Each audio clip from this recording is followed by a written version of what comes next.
November Dhaka lockdown, shutdown, অবরোধ, blocked, অনেক ধরনের কথাই তো টার্ম তো আছে। বেসিক্যালি এটা কি?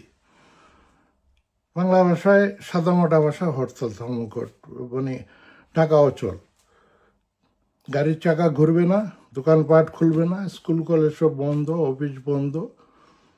কেন? আমরা ওই দিন একটা প্রতিবাদ করব। বিশ্ববাসী জানুক অবৈধ ইউনূস সরকারের ক্যাঙ্গারু কোর্টের রায় আমরা মানি না। ক্যাঙ্গারু কোর্টটা বসানো হয়েছে, তাদের মেটিকুলাস ডিজাইনে যারা নিহত হয়েছে সেইটার দায় আমাদের নেত্রী মাননীয় প্রধানমন্ত্রী শেখ হাসিনার উপর চাপায় দেওয়ার জন্য, তার খুনি হিসেবে বিশ্বের কাছে তুলে ধরার জন্য। তো বিশ্ব জানুক আমরা এত সহজে এর মানব না। এখন আপনি আওয়ামী লীগের একজন সমর্থক, একজন কর্মী, কি করবেন? আপনার কোনো নেতা লাগবে না। আপনি যদি ঢাকা আসতে না পারেন বা কিছু করতে না পারেন, আপনি আপনার এলাকা থেকে কাজ করেন। ঢাকায় আসার রাস্তা বন্ধ করে দেন। আপনার গাড়ি ঘোড়া ভাঙতে হবে না, দোকানে গাড়িতে আগুন দিতে হবে না, কিছু করতে হবে না। আপনার যে মহাসড়ক, এখানে একটা গাছ ফেলা দেন, একটা টায়ার জ্বালান, জাস্ট রাস্তার মাঝখানে রেখে দেন বা ইট বিছায় দেন। কি হবে?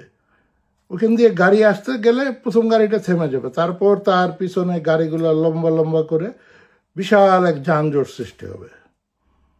এইভাবে রাস্তা বন্ধ হয়ে যাবে, এরা গাড়ি আসতে পারবে না। তো গাড়ি আসতে না পারলে ওই যাইতেও পারবে না। মানেটা বুঝছেন? ওই জায়গায় স্থবির হয়ে যাবে যানজট। অনেক কিছু করার আছে। আপনি রাস্তায় এসে স্লোগান দিতে পারেন বন্ধু বান্ধব নিয়ে, ওইটাও যদি নিরাপদ মনে না করেন তাহলে লেখেন, ফেসবুকে লেখেন, পোস্টার সেটা একটা সাদা কাগজে লেখা দেয়ালে লাগায় দেন।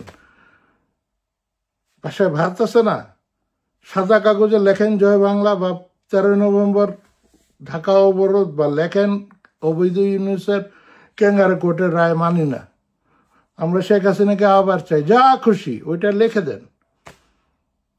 ওইটা লিখে সাদা কাগজে লিখে 2টা বাদ দিয়ে আটকায় দেন দেয়ালে। আপনার বাসার সামনে দিয়ে না, একটু দূরে গিয়ে দেন, সমস্যা নেই, মানুষ দেখুক। হাস্যকর হলেও সত্যি। এগুলো কোন জায়গায় দিবেন জানেন? মানে যেসব জায়গায় মানুষ জনসমাগম, মানুষ কোন জায়গায় মন দিয়ে পড়ে জানেন? দেখবেন যে জায়গায় তারা রাস্তায় দাঁড়ায় পেশাব করে না, ওইসব জায়গায় দেখবেন মানুষ মন দিয়ে দেয়ালে কি লেখা আছে এটা পড়ে, ওইখানে লাগাই দেন, সমস্যা নেই।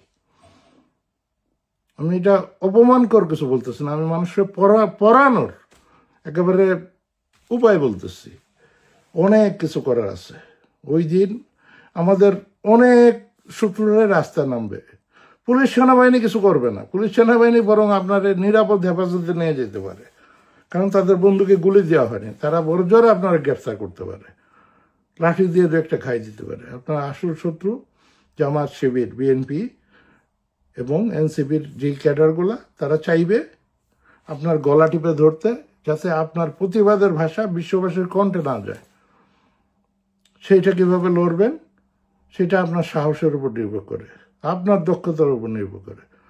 আপনারা যদি একসাথে 50 জন থাকেন, কয়জনকে কি করবে? ওরা পাল্টা মার খাবে। ভাইরা, বুকে সাহস রাখেন। এটা আমাদের চূড়ান্ত লড়াই সামনে। 10 তারিখ থেকে শুরু হচ্ছে, আগামীকাল থেকে। আমরা যেন আমাদের আওয়াজটা মানুষকে পৌঁছায় দিতে পারি। না এত সহজে এই 30 লাখ শহীদের দেশ, 4 লাখ বীরাঙ্গনার দেশ, এত সহজে এই অপমান, এই সংসদ অবমাননা এবং এই ক্যাঙ্গারু কোর্টের রায় মানে নেবে না, এগুলো চাপায় দেওয়া যাবে না। জয় বাংলা, জয় বঙ্গবন্ধু।